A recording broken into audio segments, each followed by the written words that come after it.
예, 구갈동에서의 마지막 예배를 교회가 교회 되는 것,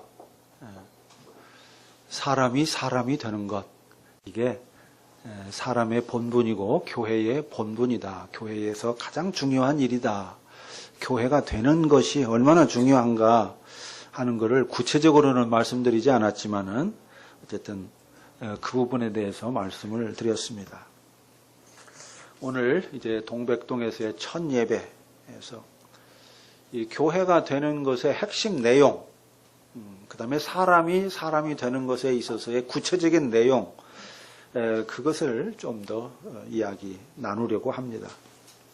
그것은 바로 행복입니다. 행복.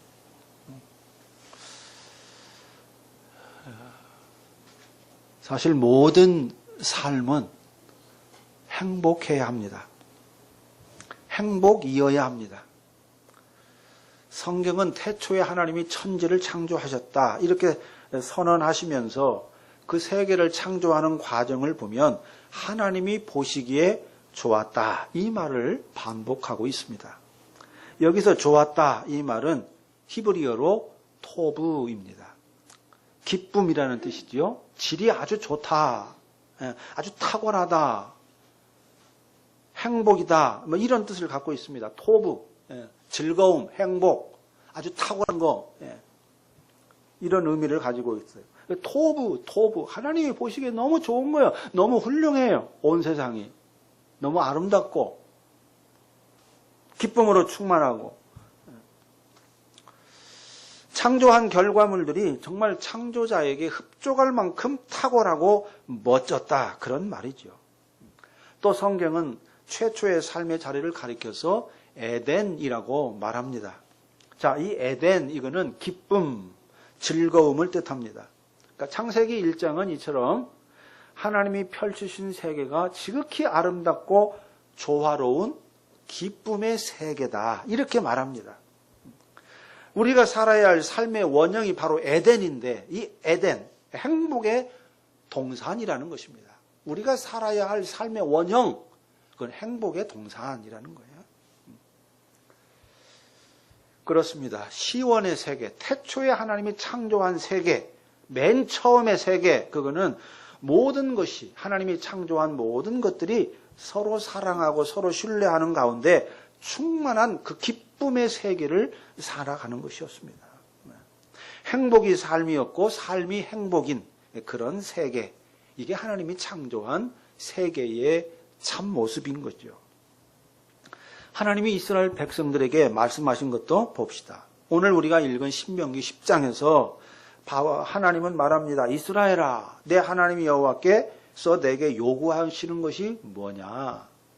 곧 내 하나님 여호와를 경외하여 그 모든 도를 행하고 그를 사랑하며 마음을 다하고 성품을 다하여 내 하나님 여호와를 섬기고 내가 오늘날 내 행복을 위하여 내게 명하는 여호와의 명령과 규례를 지킬 것이 아니냐. 여호와의 명령과 규례를 지켜라. 이것이 내가 너희를 향한 뜻이다. 이렇게 말씀하시는데 근데 이 말씀에서 우리는 항상 거기에만 귀를 기울입니다. 여호와의 내가 너에게 명하는 여호와의 명령과 규례를 지켜라. 여기에만 우리는 주목을 해요. 그런데 이 말씀에서 그 명령만 읽으면 안 됩니다.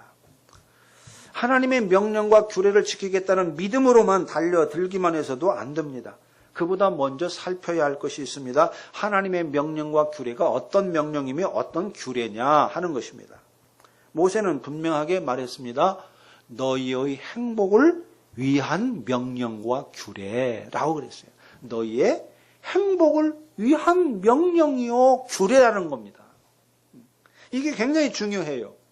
하나님의 명령과 규례를 서술하고 있습니다. 수식하고 있는데 그게 뭐냐? 너희의 행복을 위하여. 너희의 행복을 위하여. 그렇습니다. 하나님이 이스라엘 백성에게 선포하는 모든 명령과 규례는 뭘 위한 거냐? 이스라엘 백성의 행복을 위한 것이다 하는 겁니다. 자, 신명기 6장을 한번 봅시다. 신명기 6장 24절.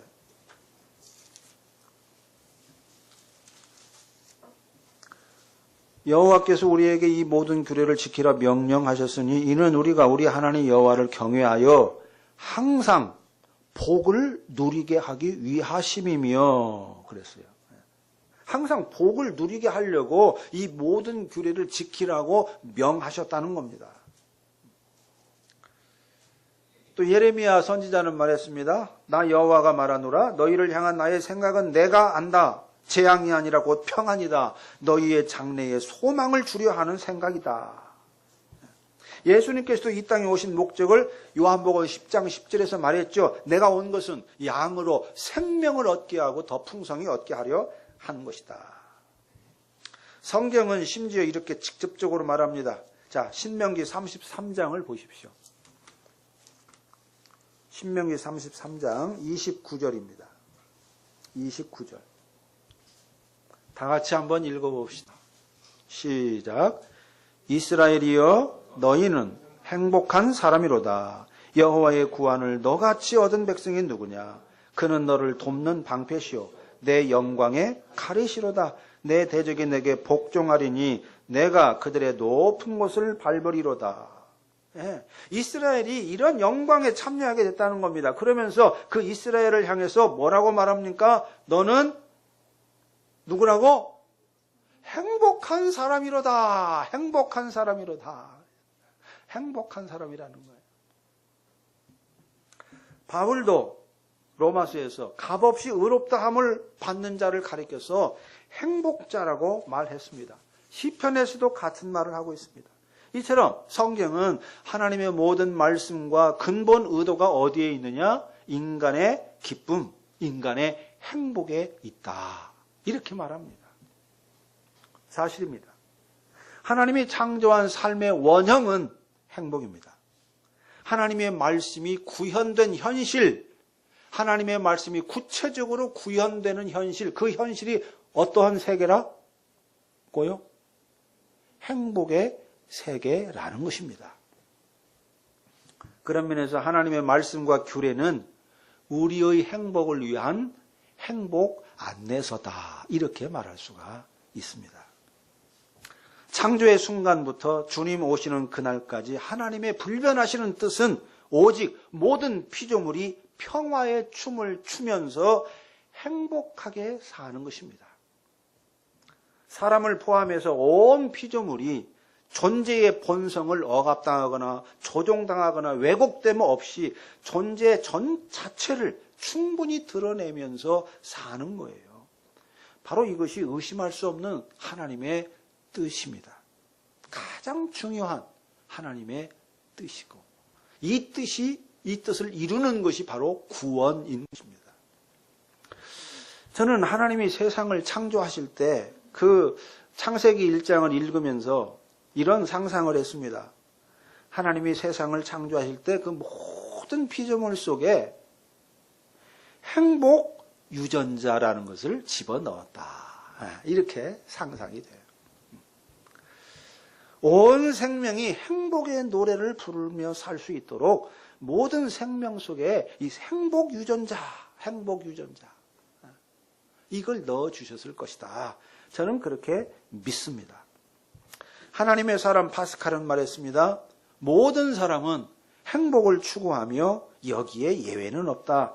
행복을 추구하는 수단은 다를지라도 그 모든 것은 행복이라고 하는 한 지점을 향하고 있다. 이렇게 말했습니다. 영국의 철학자 데이비드 휴먼 사람이 하는 모든 노력의 궁극적인 목적은 행복의 달성이다. 행복을 위해 기술을 발명하고 학문을 육성하고 법을 만들고 사회를 형성한다.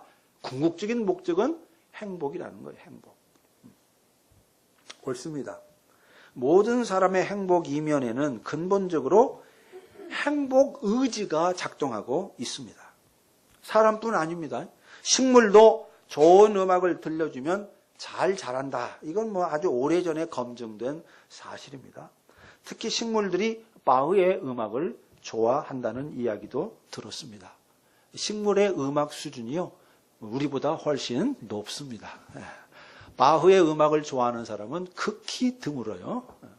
바흐의 음악을 듣는 순간 졸기 시작합니다. 재미없다고. 그 식물들은 바흐의 음악을 들려주면 막 신이 나서 춤을 추는 거예요. 우리보다 훨씬 음악 감상력이 탁월한 거죠. 어린아이들이 모차르트 음악을 굉장히 좋아합니다. 태중에 있는 아이도 모차르트의 음악을 들려주면 아주 막 태중에서 기뻐 반응한다고 그래요. 그래서 모차르트 음악이 태교에 아주 좋다 하는 이제 그런 설이 있습니다. 사람이 지각하지 못해서 그렇죠. 가까이 다가가서 보면은 이 개미, 달팽이에게도 분명히 행복 유전자가 있을 것이다. 호랑이, 사자는 말할 것도 없거니와. 나팔꽃과 해바라기에도 행복 유전자가 있을 것이다. 그래서 빛으로 햇빛을 향해서 걔가 계속 나아가는 거죠. 그게 행복하니까. 행복 유전자, 모든 만물 속에는 있다. 그게 작동하고 있다. 실제로. 저는 그렇게 믿습니다. 여러분 안에 행복 유전자가 없는 사람이 있습니까? 행복 유전자. 다 행복을 원합니다. 행복을 원해요. 제가 6년 반 동안 투병 생활을 할 때 아주 깊이 묻고 공부한 것이 있습니다. 그게 바로 행복이었습니다. 행복. 인생에서 가장 중요한 게 뭔가? 그걸 골똘히 산책하면서 물었는데 그때 딱 답이 왔어요. 행복이라는 게. 그래서 그때부터 행복이 뭔가를 묻고 공부를 하기 시작했습니다. 그 행복에 대해서 계속 제가 이렇게 공부하면서 그때 새롭게 발견한 진실이 하나 있는데요.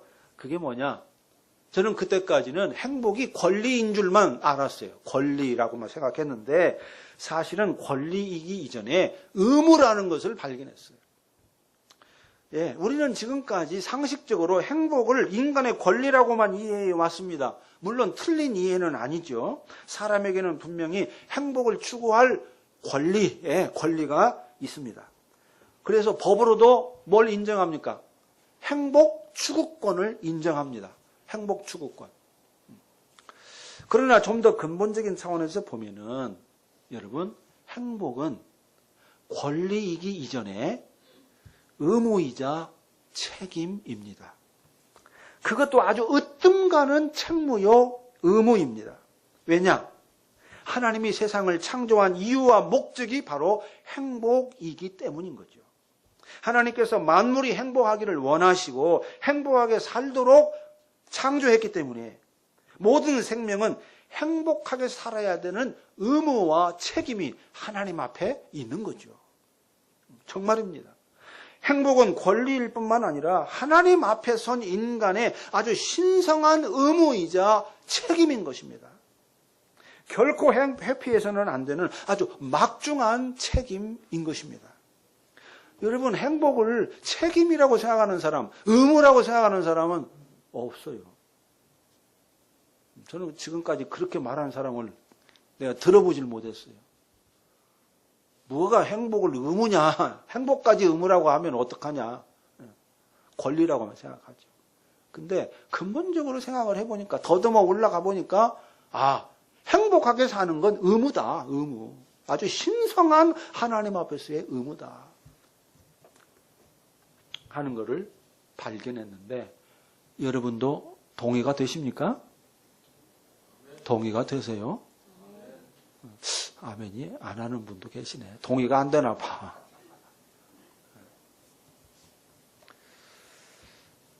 그런 면에서 여러분, 사람이 행복을 추구하는 것은요, 결코 이기적인 것이 아닙니다.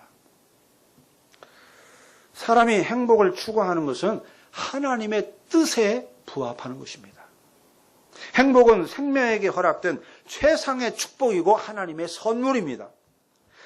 행복은 생명이 부를 수 있는 최상의 노래요, 찬양입니다. 그러므로 여러분, 행복을 의심하지 마시기 바랍니다. 조금 더 주저하지 말고 행복을 추구하고 행복을 향유하시기 바랍니다. 우리는 하나님의 영광을 위해서, 하나님의 영광을 위해서 행복한 삶을 살아야 됩니다. 우리 자신을 위해서도 행복한 삶을 살아야 되지만은 더 궁극적으로는 하나님의 영광을 위해서 행복한 삶을 살아야 돼요. 여러분, 행복이 빠진 삶을 한번 상상해 보십시오. 성공은 했는데 행복이 없어요. 돈은 많이 벌었는데 행복은 없어요. 아는 것은 많아, 지식은 많은데 행복은 없어요. 건강은 잘 관리하는데 행복은 없어요. 자, 그런 삶을 상상해 보십시오. 어떤 생각이 드십니까? 마치 바람 빠진 풍선과 같은, 바람 빠진 타이어와 같은 그런 모습. 소금기를 전혀 하지 않은 음식과 같은 그런 여러분 생각이 들지 않습니까? 어떤 맛도, 어떤 향기도, 어떤 생기도 그 삶에서 느껴지지가 않습니다. 사실 행복이 없는데 여러분, 성공이 무슨 의미가 있겠습니까?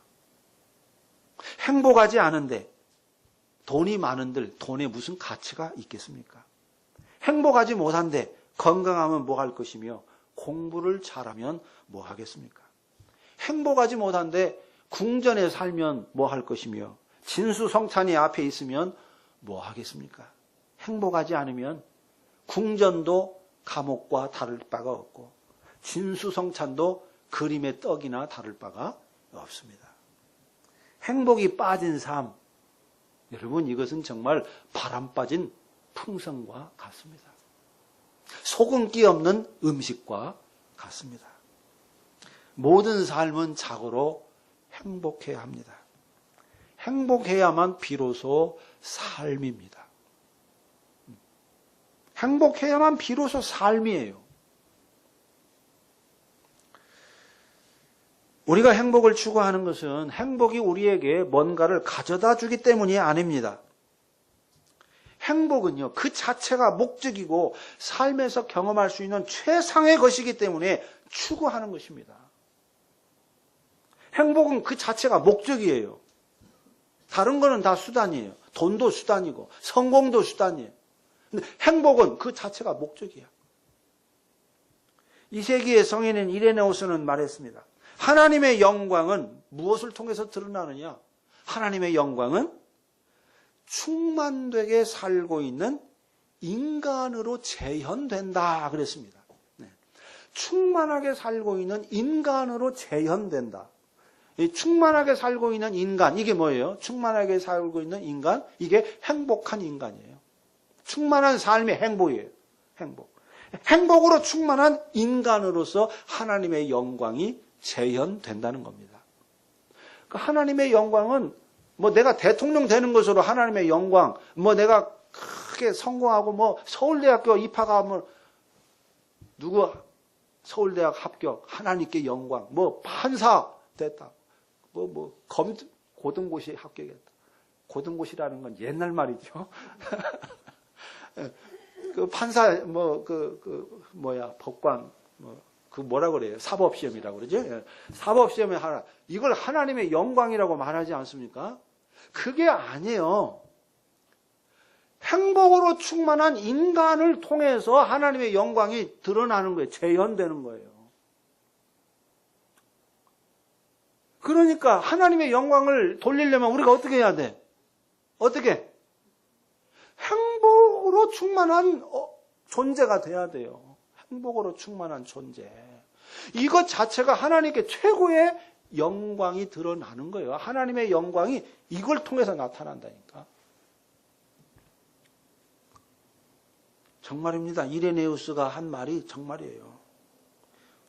하나님의 영광은 충만되게 살고 있는 인간으로 재현된다. 예, 그런 면에서 행복과 삶은 본질상 하나입니다. 삶은 행복하라고 주어진 선물이고 기회이고 사람과 세상은 행복을 지향하도록 창조되었습니다. 근데 물론 여러분 우리가 다 알고 있죠. 행복을 이 땅에서 산다는 것은 결코 쉬운 일이 아닙니다. 우리는 끝나지 않는 불행을 상속받았습니다. 로빈 윌리엄스라는 영국의 아주 훌륭한 사제가 있는데, 목사님이 계시는데, 그분이 삶을 선택하라는 아주, 제가 요즘 그 책을 묵상하고 있는데, 그 책에서 이런 말을 했어요. 이 말을 했습니다. 우리는 끝나지 않는 불행을 상속받았다. 그렇습니다. 끝나지 않는 불행을 우리는 태어날 때부터 상속받아요. 상속받습니다. 이게 이 세상의 삶이에요. 그래서 우리네 인생길에는 행복을 가로막는 걸림돌들이 아주 많습니다. 행복을 가로막는 오해와 편견도 무수히 많습니다. 그 중에 두 가지만 말씀드리죠. 첫째로, 사람들은 대부분 행복을 쟁취해야 하는 것이라고 생각합니다. 1등을 쟁취하고 인류대학을 합격하고 높은 자리를 올라가고 쟁취해야 하는 것처럼 행복이라는 것도 쟁취해야 하는 것이라고 생각을 하는 겁니다. 이게 엄청난 오해인데요. 여러분, 행복은 쟁취하는 것이 아닙니다. 행복은 뭐 하는 것이에요? 행복은? 행복은 소유하는 것? 행복은 발견하는 거예요. 행복은 발견하는 것입니다. 내가 만들어내는 게 아니에요. 행복은 하나님이 이미 온 세상을 창조할 때 행복 유전자를 집어넣어 줬다니까, 온 세상 속에. 그 행복을 발견하기만 하면 되는 겁니다. 행복은 쟁취할 수 있는 무엇이 아니에요. 행복은 그저 삶 속에 깃들어 있는 은총, 선물이에요, 선물. 창조주께서 삶의 도처에, 세상의 도처에 흩뿌려 놓으신 선물. 그렇기 때문에 우리는 그저 하나님이 흩뿌려 놓으신 그 행복을 발견하기만 하면 되는 겁니다. 하나님이 흩뿌려 놓은 행복을 발견하기만 하면은 누구나 행복할 수 있습니다. 이게 행복의 진실인데, 사람들은 행복을 쟁취해야 하는 것이라고 오해해요.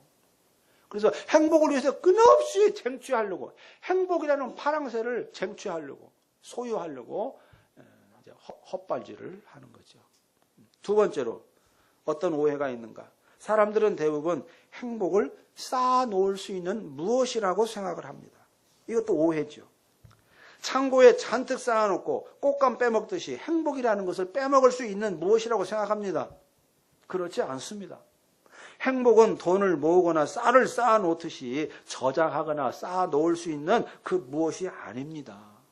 여러분, 행복은요, 일회적이고 시간적입니다. 행복은 시간적인 거예요. 행복은 음악과도 같고 바람과도 같아요.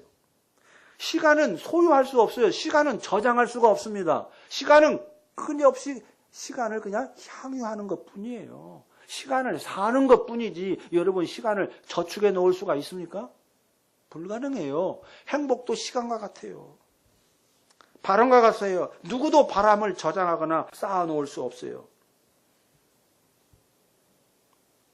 바람은 그저 바람이 불 때 온몸으로 바람을 느끼고, 바람이 전하는 말을 듣고, 바람 속에 살랑대는 상큼함을 맛보는 것이 전부입니다.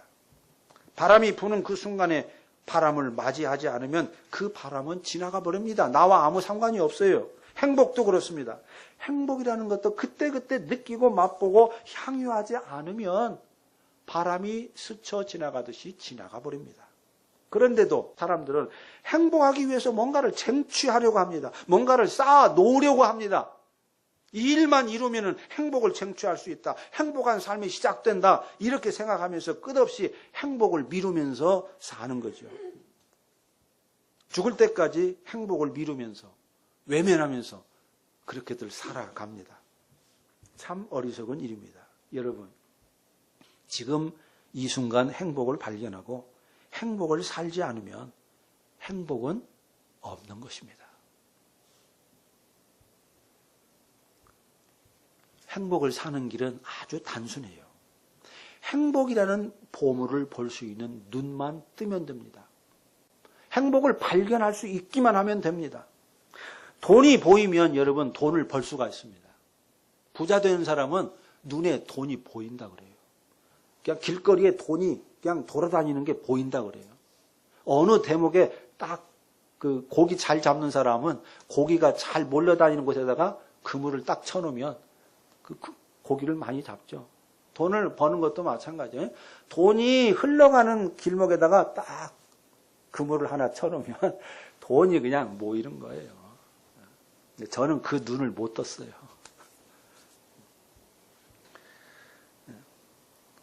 그런 것처럼 행복이라는 것도 그저 이렇게 흘러가는 것, 세상 속에 흩어져 있는 행복을 보기만 하면 되는 거예요. 볼 수 있는 눈만 뜨면은 되는 겁니다. 그러면 누구나 행복할 수 있어요. 그렇다면 구체적으로 우리가 더 물어야 되겠죠. 행복이라는 이 보석을 볼 수 있는 눈을 뜨려면, 행복을 발견하려면 어떻게 해야 되는가 하는 거예요. 어떻게 해야 행복을 볼 수 있는가? 온 세상에 흩뿌려져 있는, 우리 삶 속에 녹아있는 그 행복을 어떻게 해야 볼 수 있는가? 가장 중요한 한 가지만 말씀드리죠. 하늘을 보는 눈, 하늘을 보는 눈. 다시 말하면 하나님을 아는 눈, 이걸 뜨면 됩니다. 하늘을 보는 눈을 뜨면은 행복을 보는 눈이 열립니다. 행복이 하늘에 있어서가 아닙니다. 행복은 땅에 있습니다. 여러분, 하늘에 행복이 있다고 생각하지 마세요. 그거는 완전히 사기입니다. 사기. 완전 사기예요. 행복은 하늘에 있지 않습니다. 행복은 땅에 있습니다. 어둡고 불의하고 불성사나운 이 땅에 행복이 있습니다. 그러나 여러분, 땅에 있는 행복은 언제나 하늘을 통해서만 볼 수가 있습니다. 땅에 갇혀있는 사람, 자기 안에 갇혀있는 사람은 절대로 그래서 행복을 볼 수가 없어요.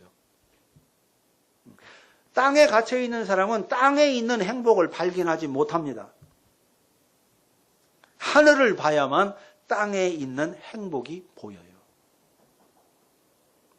하늘의 사람 바울을 보십시오. 바울은 데살로니가 교회에 아주 유명한 말씀을 했죠. 항상 기뻐하라. 쉬지 말고 기도하라. 모든 일에 감사하라. 저는 몇 번 말씀을 드렸는데요. 바울의 이 권면을 들을 때마다 이 사람이 어떻게 항상 기뻐하고 모든 일에 감사할 수 있단 말인가. 이거는 너무나 비현실적인 요구다. 꿈 같은 이야기다. 이렇게 생각을 했습니다. 그런데 세월이 흐르면서 이해가 됐어요. 바울이 권면, 이게 꼭 불가능한 것은 아니겠구나 하는 것을 발견하게 되었습니다. 고통과 악이 들끓고 배고픔과 불의와 가난이 가득한 이 땅에서도 항상 기뻐할 수 있고 모든 일에 감사할 수 있겠다. 그런 생각이 들었습니다. 바울의 삶이 사실 그랬어요. 여러분, 바울의 삶은 결코 순탄하지 않았습니다. 평안이나 배부름과는 거리가 멀었습니다. 행복이라고 생각하는 것과는 거리가 멀었습니다. 바울은 예수의 복음을 전하다가 매를 맞고 옥에 갇히기도 하고 몇 차례 죽을 고비를 겪기도 했습니다. 내가 수고를 넘치도록 하고 옥에 갇히기도 더 많이 하고 매도 수없이 맞고 여러 번 죽을 뻔하였으니 유대인들에게 40에서 하나 감한 매를 5번 맞았으며 3번 태장으로 맞고 1번 돌로 맞고 3번 파선하고 일주야를 깊은 바다에서 지냈으며 여러 번 여행하면서 강의 위험, 강도의 위험, 동족의 위험, 이방인의 위험, 시내의 위험, 광야의 위험, 바다의 위험, 거짓 형제 중에 위험을 당하고 또 수고하며 애쓰고 여러 번 자지 못하고 줄이며 목마르고 여러 번 굶고 춥고 헐벗었다. 고린도서 11장에서 스스로 말하는 것입니다. 자기 삶이 그랬다는 겁니다. 바울의 삶은 안락하고 풍성하고 그런 것과는 거리가 멀었습니다. 그런데 바울은 그런 상황 속에서도 항상 기뻐할 수 있었습니다. 모든 일에 감사할 수 있었습니다. 어떤 형편에서든지 자족할 수 있었습니다. 빌립보 교회에 보낸 편지에서 그래서 자기 경험적 사실을 가지고 말했습니다. 어떤 형편에든지 내가 자족하기를 배웠노니 내가 비천에 처할 줄도 알고 풍부에 처할 줄도 알아. 모든 일에 배부르며 배고픔과 풍부와 궁핍에도 일체의 비결을 배웠다. 이게 바울의 삶입니다. 바울은 어떤 형편에서든지 자족할 수 있는 능력을 얻었습니다. 자, 이 비밀이 뭐였을까요? 바울이 어떤 형편에서든지 자족하면서 감사하면서 평강을 잃지 않을 수 있었던 것, 다시 말하면 행복 유전자가 5% 가지 않을 수 있었던 것, 꺼지지 않을 수 있었던 것, 그게 뭐냐? 그게 비밀이 뭘까요? 바울이 항상 기뻐하고 모든 일에 감사할 수 있었던 것은 오직 한 가지, 예수 그리스도를 알았기 때문입니다. 예수 그리스도를 알았기 때문입니다. 다시 말하면 하늘의 눈으로 현실, 이 땅의 현실, 자기의 현실을 보았기 때문입니다. 하늘을 통해서 땅을 보고 하늘을 통해서 자기를 보았기 때문에 모든 상황에서 기뻐하고 감사할 수 있었다. 어떤 형편에서든지 자족할 수 있었다. 행복자로 살 수 있었다 하는 것입니다. 어려서부터 뇌성마비로 인해서 인간 아닌 삶을 살다가 예수님을 만난 후부터 아름다운 시편을 통해서 새로운 차원의 삶을 노래하며 살고 있는 이 송명희 씨의 고백 한 편을 제가 읊어드리겠습니다. 나는 세상을 부러워하지 않습니다. 나는 세상의 부귀와 영화를 보고 잠시 부러워할 때가 있습니다. 나는 어리석은 부자처럼 나는 사람들을 잠깐 부러워할 때도 있습니다. 나는 세상을 부러워할 때도 있으나 세상의 무엇으로도 비할 수 없는 하나님의 놀라운 사랑을 보고 그 사랑에 잠기게 되면 나는 세상을 부러워하지 않습니다. 세상이 아무리 좋아도 나는 세상을 부러워하지 않습니다. 하나님이 주시는 소망과 세상보다 더 좋은 천국을 바라보므로 나는 세상을 부러워하지 않습니다. 예. 이 송명희 씨의 고백이에요. 예수를 보았기 때문에, 하나님의 나라를 보았기 때문에, 하늘을 보았기 때문에 세상이 부러울 때가 때때로 있지만 전혀 없을 수는 없어요. 때로 있어. 송명희 씨가 김태희를 보면 때로 부러운 거죠. 김태희를 볼 때. 그런데 다시금 하나님을 통해서 그 부러움을 넘어서는 겁니다.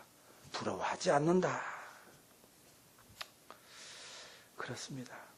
하나님의 놀라운 사랑, 하나님이 주신 소망, 종말론적으로 완성될 그 하나님의 나라의 눈을 떴기 때문에, 하늘을 통해서 자기의 현실을 보는 눈을 떴기 때문에 송명희 씨는 그런 그 비인간적인, 정말로 인간으로서는 가장 비참한 지경에 있는 그런 뇌성마비의 존재로 살아가고 있지만 행복을 노래할 수가 있었던 것입니다.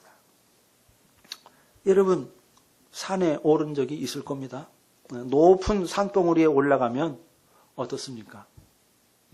거대한 빌딩과 아파트들이 아주 성냥갑보다 작아 보입니다. 높은 산에 올라가서 보면은 쌩쌩 달리는 자동차들이 땅에 착 달라붙은 바퀴벌레처럼 보입니다. 그런데 여러분, 한번 높은 산이 아니라 2000m 산이 아니라 우주로 날아가 보면 어떨까요? 우주 공간에서 지구를 내려다 본다면 여러분 어떻게 생각이 지구가 보일까요? 지구는 초록색 작은 공으로 보입니다. 우주로부터의 귀환이라는 책이 있습니다. 일본의 다치바나 다카시라는 저술가가 쓴 책인데요.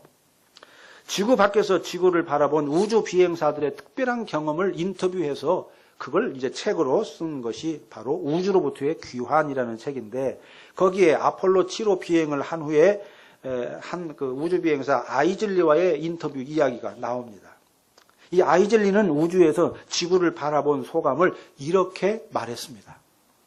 눈 아래로 지구를 보고 있으면 지금 현재 어딘가에서 인간과 인간이 영토와 이데올로기를 위해 피를 흘리고 있다는 사실이 거의 믿어지지 않을 정도로 바보 같은 짓처럼 생각된다. 아니 정말 바보다. 소리를 내서 웃고 싶을 정도로 그것은 바보짓이다. 바보짓이라는 거예요. 서로 영토 전쟁을 하는 거, 이데올로기 가지고 서로 싸우는 거, 이게 바보짓처럼 보인다는 거예요. 우주에서 바라보니까. 왜냐? 우주에서 보니까 인간의 차이점으로 보이는 모든 것이 우주에서 보면 아예 눈에 들어오지도 않는다. 그것은 중요하지 않은 차이이다. 우주에서는 중요하지 않은 것은 보이지 않고 본질만 보인다. 표면적인 차이는 모두 날아가 버리고 다 같은 것으로 보인다. 그러면서 마지막 이 말을 덧붙였습니다. 차이는 현상이고 본질은 동일성이다. 이 우주에서 지구를 바라보면서 느낀 소감이에요. 차이는 현상에 불과한 거다. 현상에 불과한 거예요. 본질은 뭐냐? 동일하다는 겁니다. 동일하다.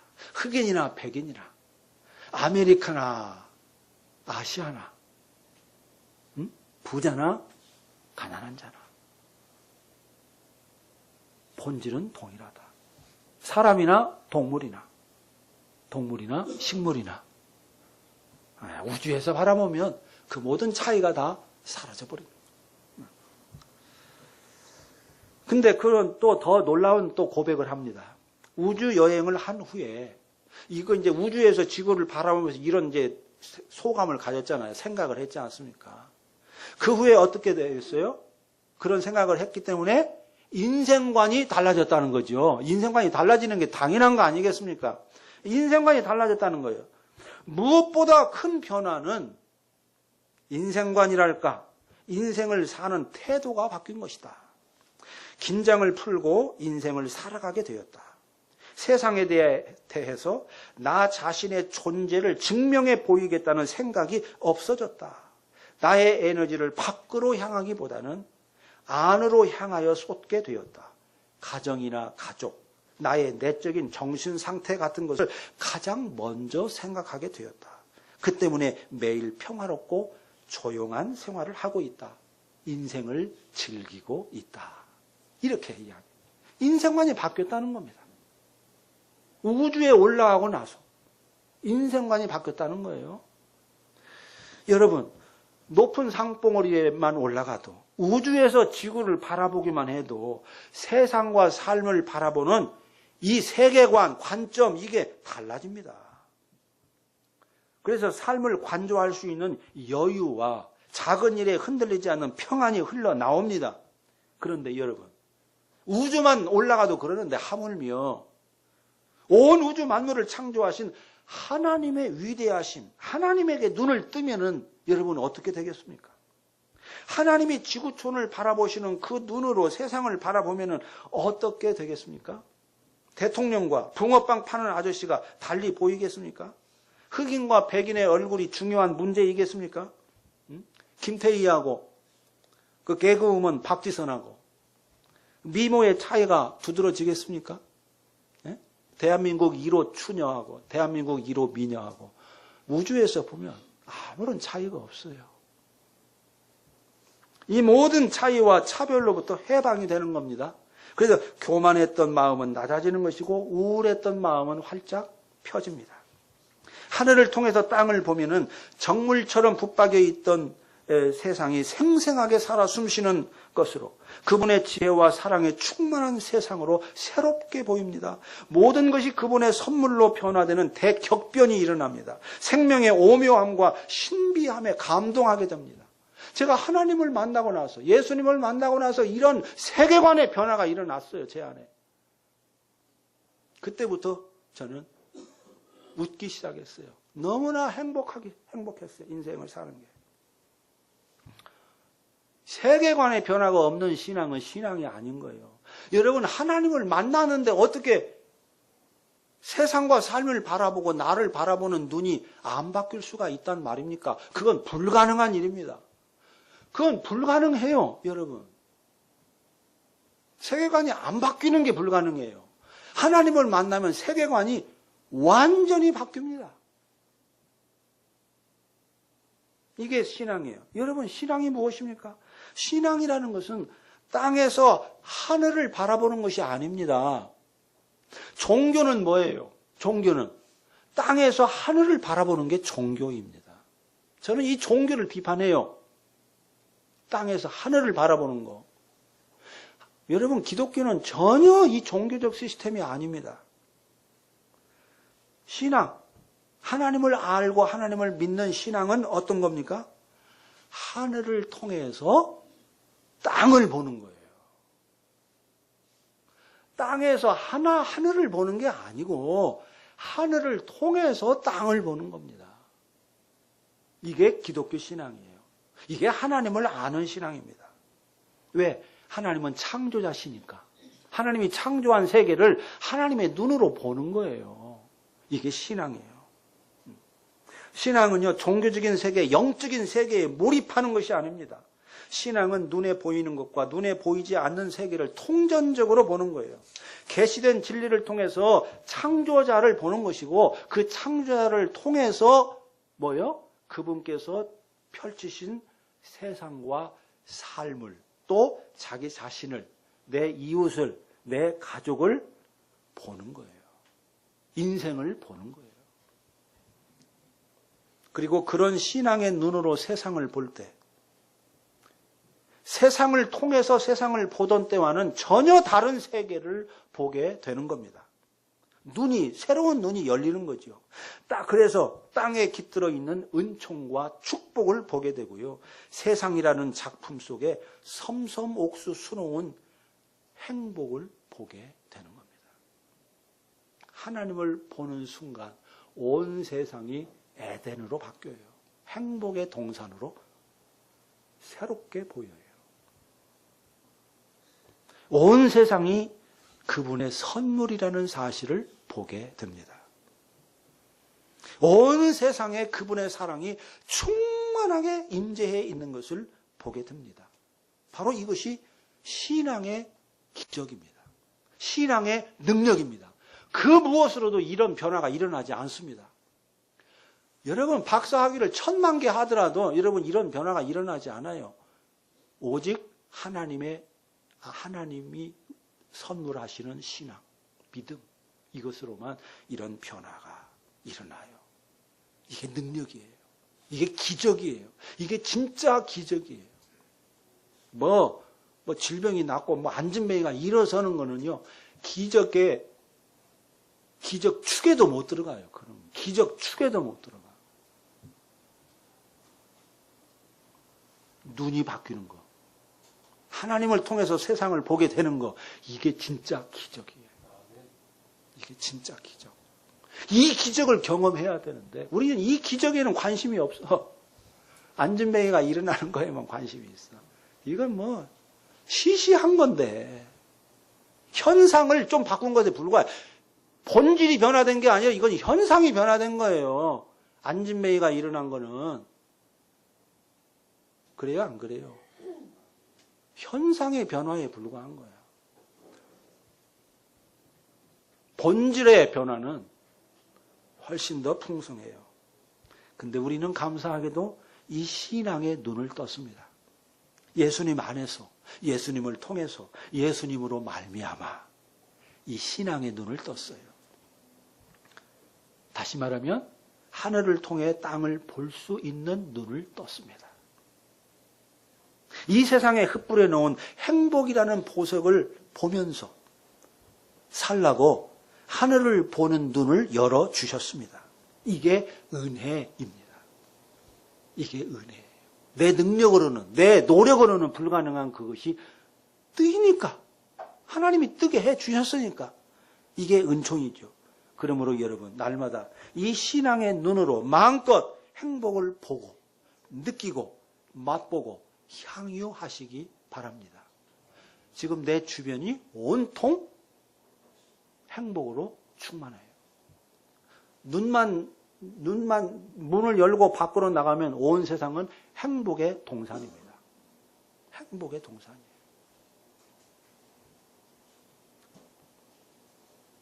다시 한번 마지막으로 말씀드립니다. 사랑하는 여러분, 하나님의 형상을 따라 지음받은 우리는 행복하게 살아야 될 의무가 있습니다. 행복은 권리이기 이전에 의무입니다. 아멘입니까? 의무. 행복은 의무다. 이거 잊지 마세요. 행복은 의무입니다. 하나님의 영광을 위해서, 하나님의 영광을 위해서, 하나님의 영광을 위해서 우리는 행복하게 살아야 될 책임이 있습니다. 하나님의 영광을 위해서 날마다 행복을 노래하는 그런 인생길 걸어가시기 바랍니다. 동백동에서 참으로 너무나도 오두막과 같은 작은 교회당을 우리가 준비했습니다. 지금 여러분이 보고 있는 이 모든 예배당 다 우리 장창석 집사님의 수고와 땀이 배어서 만들어진 이 공간입니다. 얼마나 가족적이고 참 오붓하고 좋아요. 너무너무 오붓해.